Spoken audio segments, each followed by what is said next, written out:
তিন ব্যক্তির জন্য জান্নাত হারাম। এক, মুদমিনু খামরিন, যে মদ খায়, নেশা করে, নেশাখোরের জন্য জান্নাত হারাম।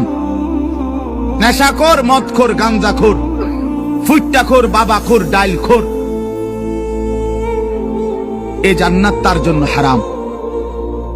দুই নাম্বার হলো আকুল ওয়ালিদাইন, পিতা মাতার অবাধ্য সন্তান, মা বাপকে যে কষ্ট দেয়, মা বাপকে যে নাফরমানি করে, মা বাবার যে অকৃতজ্ঞ, মা বাবাকে যে জুলুম করলো, মা বাবার হক আদায় করলো না।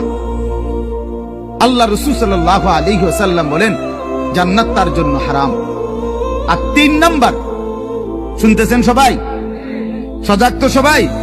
তিন নাম্বার ওয়াদাইয়ুস, রাসূলুল্লাহ বলেন দাইয়ুসের জন্য জান্নাত হারাম। এখন প্রশ্ন হলো দাইয়ুস কে? খোদার কসম বাপ, এটা